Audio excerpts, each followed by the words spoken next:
बिस्मिल्लाहिर्रहमानिर्रहीम। अस्सलाम वालेकुम। मैं हूं शिराज खान। प्रोग्राम में खुश आमदीद। पाकिस्तान के हालात इंतहाई कशीदा है।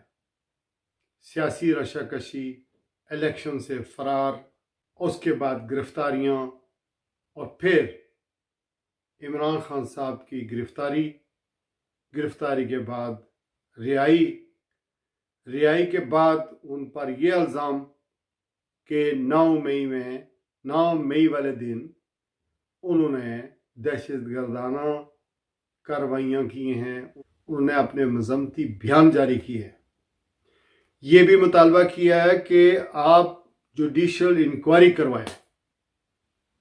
इसके बावजूद ये जो पकड़ दकड़ हो रही है, ये जो गिरफ्तारियां हो रही हैं, ये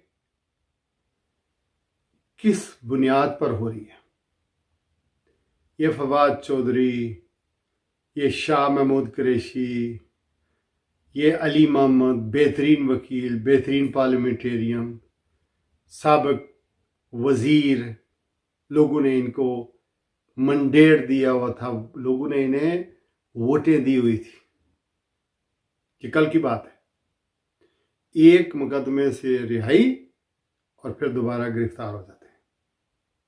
इस वक्त पाकिस्तान के अंदर जब मैं ये वीलॉग कर रहा हूँ, 10,000 के करीब पूरे पाकिस्तान में गिरफ्तारियां हो चुकी हैं और थाने भरे जा रहे हैं, लोगों को डराया जा रहा है। 23 करोड़ में से अगर 80% ना सही 60% ही लोग ही इमरान खान के साथ हैं, तो आप कितने थाने भरेंगे, कितनी जेलें भरेंगे? और फिर ये जो ओवरसीज में बसने वाले पाकिस्तानी हैं 1 करोड़, आपकी हुक्मरानी में नहीं आते। इनका गुस्सा और एंगर अपनी जगह है। कुछ खबरें हैं। पहली खबर यह है कि जो कोर कमांडर कॉन्फ्रेंस हुई और फिर नेशनल सिक्योरिटी कमेटी का जो इजलास हुआ, उसमें जो पॉजिटिव बात सामने आई वो ये कि 9 मई के किरदारों को तो कैफरे किरदार तक पहुंचाया जाएगा, उस पर कोई समझौता नहीं किया जाएगा, लेकिन कौमी इत्तफाक राय पैदा करने की कोशिश की जाएगी। कौमी इत्तफाक राय इसी तरह पैदा होगा जिस तरह ये जो पीडीएम की हुकूमत है ये कर रही है, इससे कभी नहीं पैदा होगा। लोगों को गिरफ्तार करके उनसे उनकी पोजीशनें तब्दील करने की कोशिश हो रही है। -1 इमरान खान फार्मूला अप्लाई करने की कोशिश की जा रही है। पार्टी को बैन करने की कोशिश की जा रही है। लोगों से, लीडरों को गिरफ्तार करके, टॉर्चर करके, जैसे आमर कियानी है, कोई मौलवी साहब थे, साबिक MNA थे PTI के, उन्होंने अपनी पोजीशन तब्दील कर दिया है, PTI छोड़ दिया है। 2013 के इलेक्शन में देख लें, 2018 के इलेक्शन में देख लें, 2007 के इलेक्शन में, 8 के इलेक्शन में देख लें, कुछ 30-40 लोग पोजीशनें तब्दील करने वाले इधर से उधर होते रहते हैं। वो कभी नून लीग में, जब मियां मोहम्मद नवाज शरीफ साहब 1999 में 12 अक्टूबर उनकी हुकूमत ख़त्म की गई, तो उनकी पार्टी के जितने लोग थे, कोई रह गया, बाकी कोई किंग पार्टी मुस्लिम लीग काफ में चला गया, मुशर्रफ की गंगा में नहाते रहे, इंजॉय करते रहे। और जब नवाज शरीफ साहब वापस आए तो आस्ता आस्ता पार्टी में वापस आ गए, फिर वफाकी वज़ीर बने, फिर क्या न क्या बने। जब 2018 में PTI की हवा तेज़ चली तो इन लोगों ने फिर वापस पोजीशनें संभाल ली और PTI को ज्वाइन कर लिया। इस तरह के लोग अपनी पोजीशनें तब्दील करते रहते हैं। आज मैं सुन रहा था जहांगीर तरीन साहब को, वो आज बड़ी मजम्मत कर रहे थे। ये वो लोग हैं बिजनेस माइंडेड लोग, इनके बिजनेसेस हैं, इनकी सोसाइटी, अलीम खान, ये वो लोग हैं जो हुकूमत के साथ, हर हुकूमत के साथ चलते हैं और कोशिश करते हैं कि जो टॉप लीडरशिप होती है हर तरफ की, उनको प्लाट दिए जाएं, उन्हें फ़ायदे पहुँचाए जाएं और फिर वो फ़ायदे ताकि उनकी सोसाइटी भी चलती रहे, शुगर मिलें भी चलती रहे, ये सारा कुछ चलता रहे। जहाज़ भर भर के लोगों को लाते थे इमरान खान साहब की हुकूमत बनवाने में। क्यों बनवाई थी? शुगर मिलें चलती रहे, कारोबार चलता रहे, प्रॉफिट ज़्यादा आ जाए। और फिर क्यों वहाँ से हटा दिए गए? चूँकि वो जो आपको पता है ना, वो चीनी का जो बुरान पैदा हुआ था उसकी वजह से। इसी तरह अलीम खान साहब क्या थे? सीनियर वज़ीर थे, तो वो पार्टी को फिर उनको छोड़ना पड़ा। ये लोग अपनी पोजीशनें तब्दील करते रहते हैं। ये फ़िक्र मत करें कि जो आज हुकूमत में है उनके ऊपर ये वक्त नहीं आएगा। 99 में हमने देखा, हमने 77 में देखा जब मार्शल आर्ट ज़िया का लगा, पीपल्स पार्टी के लोगों को टॉर्चर किया गया, पार्टी ख़त्म की गई, कहा यह गया कि पार्टी बिल्कुल अब नामो निशान नहीं होगा। क्या भुट्टो मर गया 40 साल में? आज भी ज़िंदा है। क्या 99 में जब नवाज शरीफ की हुकूमत ख़त्म की गई तो हमें ये बताया गया कि आप इसको भूल जाओ? फिर 2017 में जब नायल हो गए तो ये कहा गया कि बिल्कुल इसका नाम भूल जाओ। क्या नवाज शरीफ ख़त्म हो गया? नहीं ख़त्म हुआ। और ये जो आप लोग ओवरसीज़ में बसते हैं, कोई अमेरिका से फ़ोन करता है मुझे, कोई यूके से फ़ोन करता है, कोई कहाँ से फ़ोन करता है, मैं ज़रा हौसला रखा करें। लीडर गिरफ़्तार होते रहते हैं। लीडरों की गिरफ़्तारियों से कोई सियासत ख़त्म नहीं हो जाती। 23 करोड़ अवाम है, 23 करोड़ में अगर 1 करोड़ भी अवाम किसी लीडर के साथ है और गलत को गलत और सही को सही कहने वाली हो तो कहीं नहीं जाना किसी ने।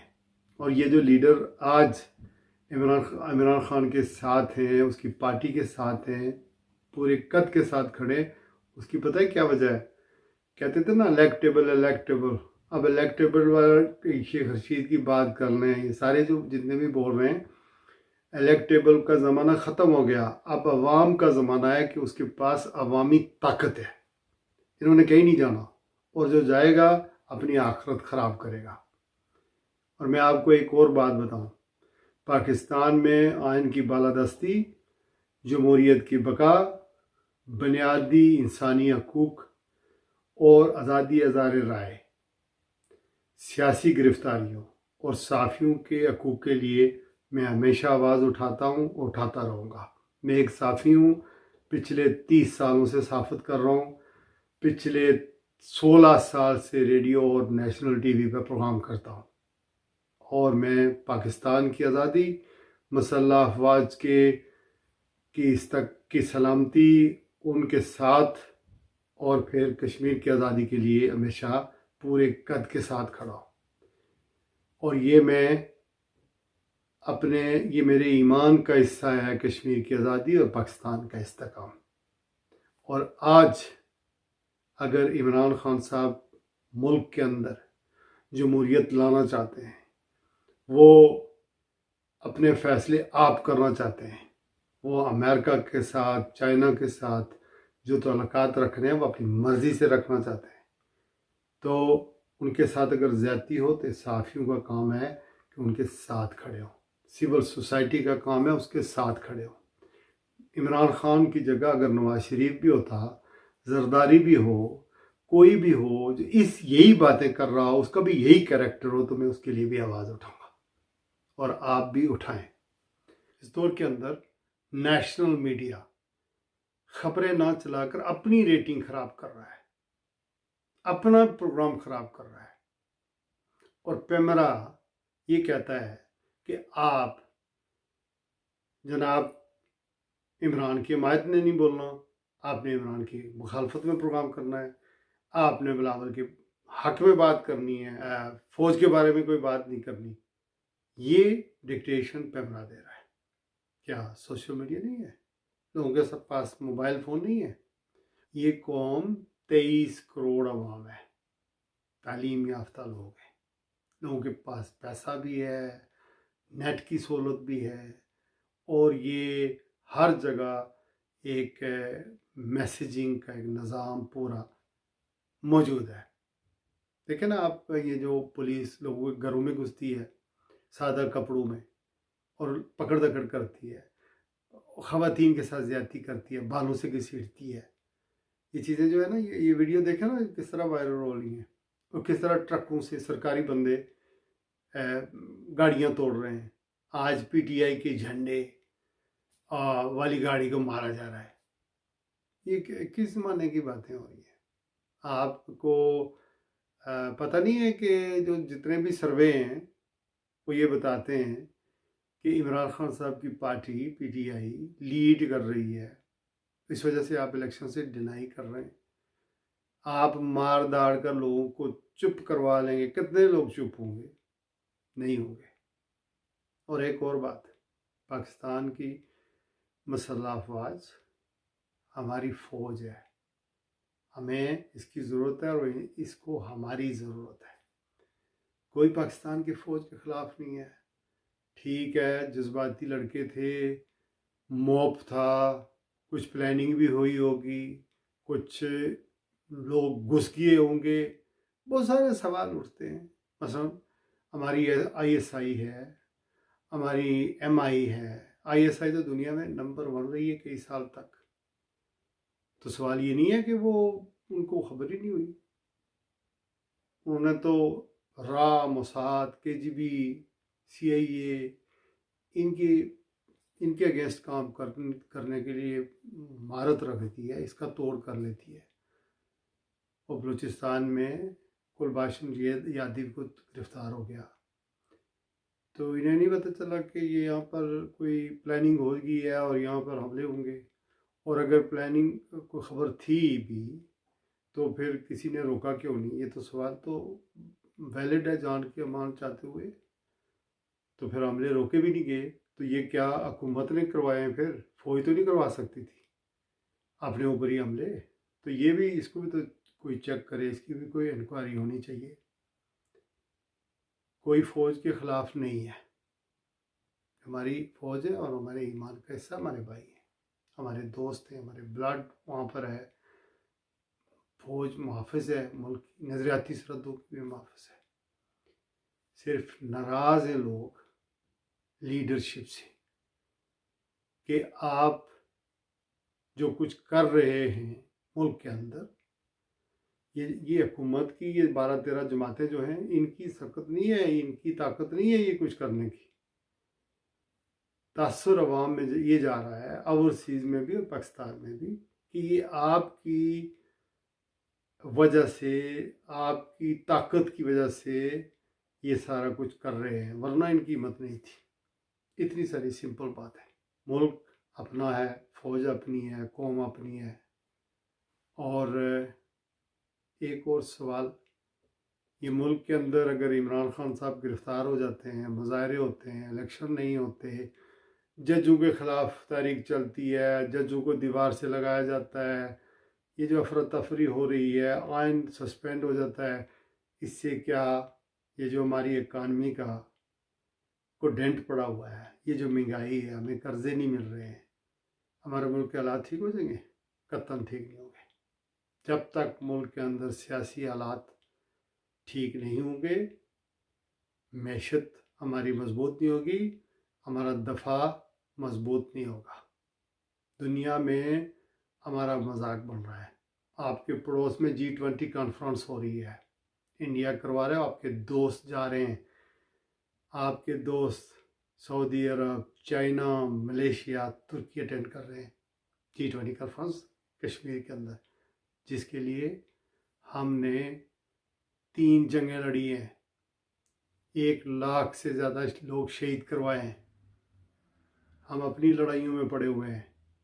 महंगाई का ये आलम है कि लोग गदा मांग रहे हैं, मोबाइल फ़ोन के लिए लोगों को गोलियां मार रहे हैं। कराची में पीने का साफ पानी नहीं है, इलाज नहीं है, और ये ये पाकिस्तान का सबसे बड़ा मसला ये है कि पीटीआई और इमरान खान को मारना है, उसको ख़त्म करना है, ये नहीं हो सकता।